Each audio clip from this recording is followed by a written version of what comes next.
Hey guys, and welcome back to the Nerd Galaxy. We're here playing Super Mario Galaxy. I have just collected all 120 stars. So,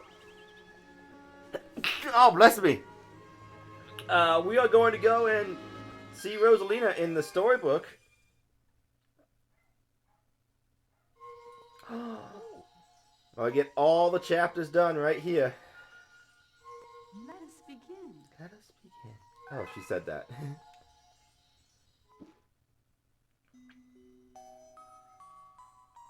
Chapter 1: The Celestial Duo. Our story begins a very, very long time ago with a young girl. One day, this girl spotted a rusted spaceship holding a small star child. "What's your name? Are you lost?" the girl asked the star child. "I'm Luma, and I'm waiting for Mama. She's coming for me on a comet," said the star child, who had been waiting day and night. "Don't worry, I'll wait with you," the little girl promised Luma. At nightfall, the little girl borrowed her father's telescope and peered into the sky. She looked and looked, but she saw nothing. Hours turned into days, and then years, but still the sky revealed nothing. Finally, the little girl sighed and said to Luma, "If we stay here looking much longer, I'll be an old lady soon." But then she had an idea. "Why don't we go out there and find your mother ourselves?" The girl and Luma fixed up the rusty spaceship, and then the two set sail into the starry sky. And this is how the search for the celestial mother began. Chapter 2: Starbits. Days passed with no sight of the comet or even a single planet. Instead, asteroids extended as far as the eye could see. "If I had known it was going to take this long, I would have packed more jam," said the little girl above the rumble of her belly. Before they left, she had packed all the essentials: telescope, butterfly net, stuffed bunny, bread, milk, jam, and apricot flavored tea. But "I forgot to bring water." At this, Luma burst into gales of laughter, and the girl began to pout. "As long as I have starbits, I'll be fine," said Luma. "Want some?" The little girl couldn't stay mad after hearing this. Luma continued to laugh, and the girl couldn't help but join in. "All right, maybe just a nibble." Leaning far out of the ship, the pair began to collect starbits with the girl's net. They almost fell out a few times, but they kept on collecting. The starbits tasted like honey. Chapter 3: The Comet. A beam of light pierced through the ship's window. Thinking it was the morning sun, the girl peered through the window, only to find a turquoise blue comet shimmering at her. The little girl shook the sleeping Luma awake and shouted excitedly, "We have to get to that comet!" The pair descended on the comet and found that it was made of ice. They looked high and low, but Luma's mother was nowhere to be found. Exhausted, the little girl sat down with a flop, utterly unable to take another step. "Look!" Peering down at the icy ground where Luma was pointing, the girl suddenly noticed clusters of starbits encased in the ice. "Pretty good, huh? Finding starbits is my specialty," said Luma, beaming. "There's ice here, but it's so warm, I bet there's water here too." The two decided to stay on the comet for a while. Riding the turquoise comet, the pair continued their search for Luma's mother. Chapter 4: The Dream. One night, the girl dreamed about her own mother. "Where are you going?" she asked her mother's retreating back. Without turning, her mother replied, "Don't fret, dearest. I'm not going anywhere. I'm always watching over you, like the sun in the day and the moon in the night." A wave of sadness washed over the girl. "What about when it rains and I can't see the sun or moon?" Her mother thought for a moment before responding. "I will turn into a star in the clouds and wait for your tears to dry." When she awoke, the girl's face was damp with tears. "You have starbits in your eyes," the Luma said to the girl. Wiping her face, the girl replied, "These are tears, not starbits. I'm crying because I'll never see my mother ever again." At this, Luma began to cry too. "Mama, oh mama, wah." The pair traveled through the starry skies, and though they encountered many other comets, not one of them held Luma's mother. Luma was despondent. Now, Luma, the rain clouds won't go away if you keep crying," the girl said, giving Luma a squeeze. "I'll give you a present if you stop." The girl closed her eyes and said gently, "I'll take care of you." With these words, she felt a small spark in her heart.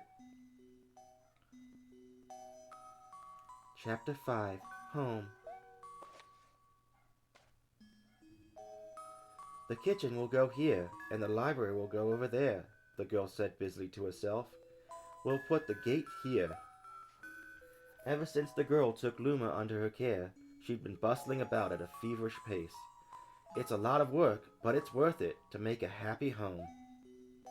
It turned out that the star bits weren't the only things buried in the ice.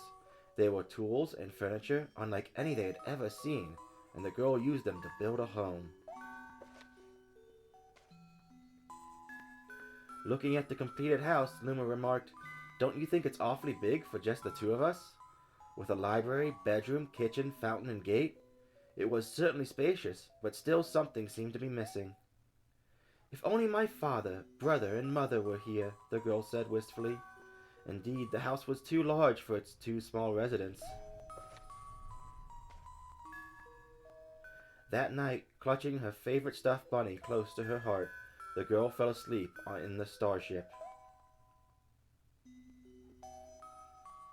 Chapter 6. Friends.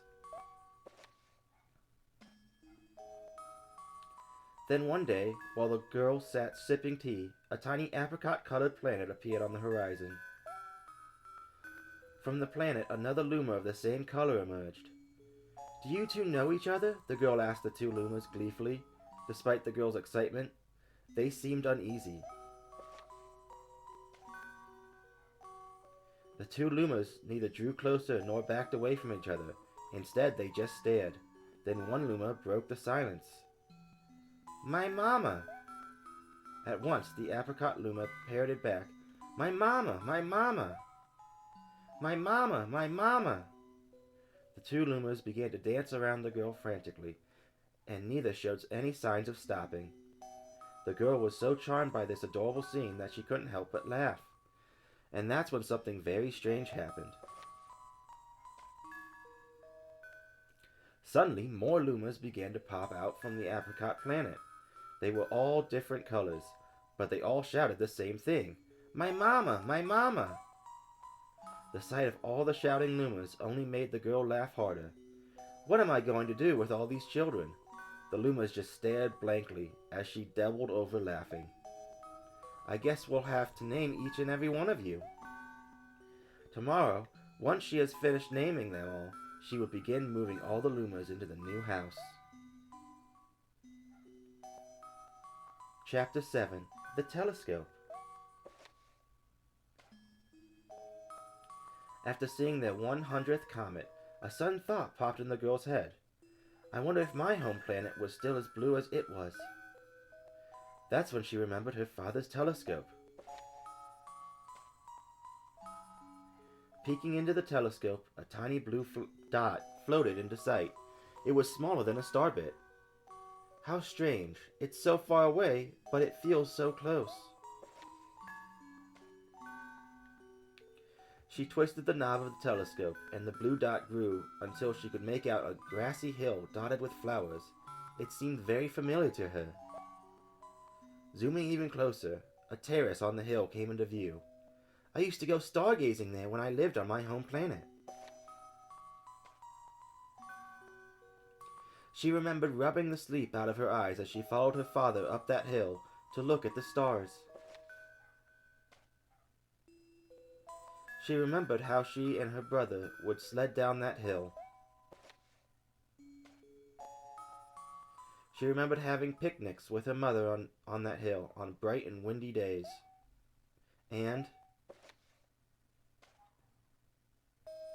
I want to go home. I want to go home right now. The girl burst into tears, and the Lumas didn't know what to do. I want to go home. I want to go back to my house by the hill. I want to see my mother. The girl was shouting now, her face wet with tears. But I know she's not there. I knew all along that she wasn't out there in the sky. Because she's sleeping under the tree on the hill.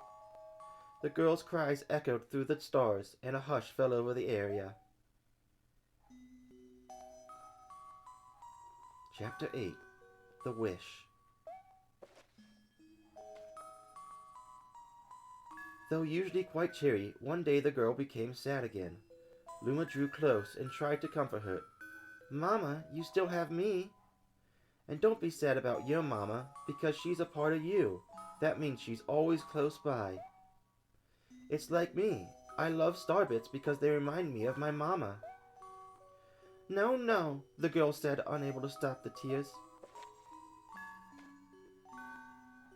A lonely look flickered across the Luma's face, but it was soon replaced by a wide grin. I have an idea. I will transform into a comet, a soaring comet that can carry you all on this journey. With that, Luma, trailing bands of white, soared high into the sky, and just as quickly started to plummet back down. Kaboom! Kablam! The ground shook, and a bright light poured out of the crater that the Luma had created. The bands of light twisted together to form a comet tail. And then Luma emerged, reborn as a comet. The girl could scarcely believe her eyes. But how? She kept asking. Our destiny as Lumas is to transform into different things, said a red Luma who had suddenly appeared. Stars, comets, planets, we can become all of these things. When I grow up, I want to become a star that makes someone special smile, said a green Luma. A blue Luma chimed in. That Luma turned into a real cutie of a comet, didn't he? All of the Lumas together said, No more crying, Mama. Thank you, said the girl in a whisper, and then she pulled the Lumas close and hugged them. From that day on, starbits no longer fell from the girl's eyes. The comet set forth for the girl's home planet, its long tail blazing proudly behind it.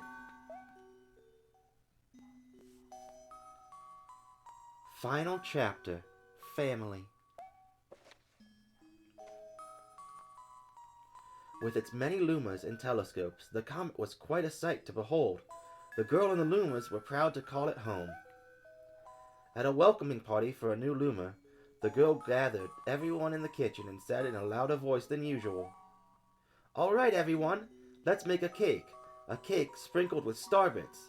Then it will be a star cake. The Lumas excitedly began to gather the ingredients. As she watched the Lumas scurry about, the girl smiled and thought to herself, This is my family now, and I will stay with them until they're ready to leave the nest. And when they do leave, I'll see them off with a smile. Because that's what makes a mother happiest. That night, when the girl lay down to sleep, a soft light enveloped her, and reminded her of the blue planet she once called home. But it would be very nice to return home once every 100 years to nap in my favorite sleeping nook. The comet carrying the Lumas and the girl continues on its journey to this very day, with more family members in tow than can be counted. It's said that the comet visits the girl's home planet once every 100 years, its proud white tail glittering in the sky. The end. And that's the end of a very special episode of the Nerd Galaxy. That's all. I'll see you guys in the next episode.